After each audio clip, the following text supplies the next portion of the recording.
Welcome back to BRB Building Your Brand with Steph and Sky. Today, we're diving into the real challenges faced by entrepreneurs and marketing professionals. We're tackling a universal struggle, the relentless pressure of time. I know firsthand what it's like to feel overwhelmed and constantly juggling a million tasks. There are only so many hours in the day, and it often feels like there's never enough time to do everything that needs to be done.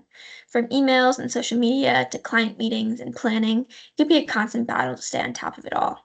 And that's just at work, not to mention the household chores and other things you need to do just to simply keep living. Does this sound familiar to you? If so, you're definitely not alone. There are many common time consuming tasks for small business owners and marketing professionals, and we're here to tell you how delegation can be a total game changer. Feeling buried in a mountain of tasks can be incredibly stressful and counterproductive.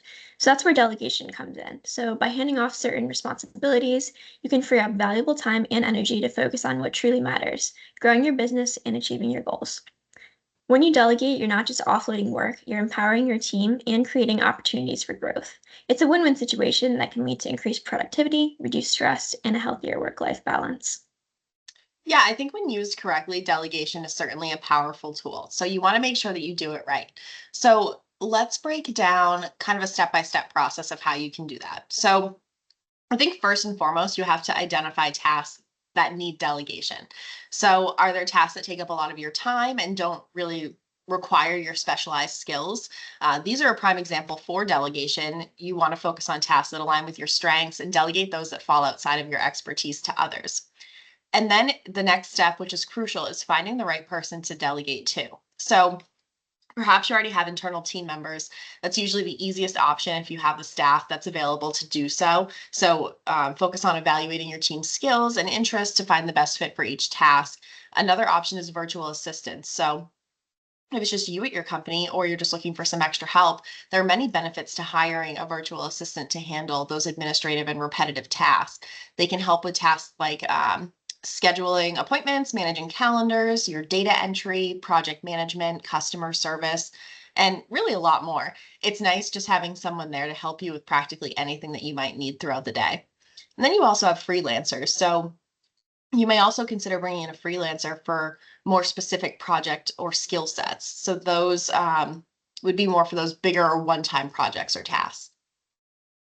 And as far as the delegation process goes, in order to define the task, make sure that you're being specific. So clearly outline the task, avoid vague or ambiguous language, set clear expectations. So communicate your desired outcomes, quality standards, and the level of detail required. And make sure you're establishing those deadlines. So set realistic and achievable deadlines for task completion. If there are multiple tasks, clearly communicate the order of importance of them. Use a task management system. So employ tools like project management software or simple to-do lists to ensure clarity and organization. You also want to provide necessary resources. So equip your delegate with the tools they may need to succeed. This can be, sharing necessary documents, data, tools, as well as granting access to required systems, softwares, equipment, and give them logins and passwords if needed. This happens to us a lot where our clients think they may have shared photos or documents with us, but they simply did not. So make sure you're giving them access to what they may need. And communicate and provide feedback. So determine the best way to communicate, whether that be by email, by phone, in person, or using project management tools. Set checkpoints as well. So schedule regular check-ins to monitor progress and address any challenges. And you can also offer support and constructive feedback. So be available to answer questions and provide guidance. And don't be afraid to give actionable feedback on the performance to ensure you're both on the same page. And lastly, is recognize their achievements. So it's important to acknowledge and appreciate the delegates' efforts and successes. Everyone likes receiving good feedback, and this will motivate them to continue doing more work for you. I think those are all really great points. And I think we should also talk about some tips too that go along with that for effective delegation. So it takes practice. Some tips that you can use that'll help you kind of master the art of delegation, if you will. So it's important that you start small. So begin by delegating the smaller, less critical tasks to build that level of confidence. You can eventually work your way up to the bigger tasks, and this will help you see what types of things this person's capable of working on versus the ones that you should work on yourself. And it's also important that you trust this individual, but you verify their work. So establish check-in points to monitor the progress without micromanaging them. So an example of this would be to have a weekly meeting or send a daily email asking if they have any questions about the tasks or projects. So let's tackle some common concerns about delegation. Concern number one, what if they mess up? So this is a valid concern, but it's important to remember that everyone makes mistakes. So by providing clear guidelines, training, and support, you can minimize the risk of errors. Also consider an opportunity for learning and growth. When mistakes happen, it's a chance to provide constructive feedback and improve processes. And concern number two, isn't it faster to do it myself? While it might seem quicker to handle a task yourself in the short term, it can be a costly mistake in the long run. So, delegating frees up your time to focus on higher value activities that only you can do. By investing time in training and delegating, you're building capacity within your team and creating opportunities for growth. Another common concern that we hear is, I don't have time to train someone. Well, even though initially training might seem like an additional time investment, it's going to pay off in the long run. So, by taking the time to train someone, you're empowering them to take ownership of those tasks, which is going to reduce your workload and build a stronger team. So, I think it's important that you remember that effective delegation is about sharing the load, not dumping it.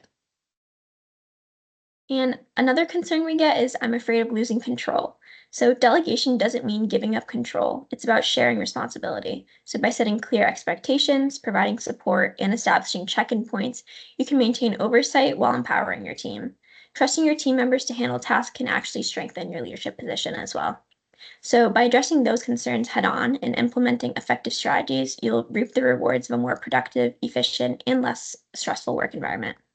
Yeah, and I think it's important to remember that delegation isn't a one size fits all solution. So you should be experimenting with different approaches and find what works best for you and your team. You're taking a proactive step towards a more balanced and productive work life. So make it work for you.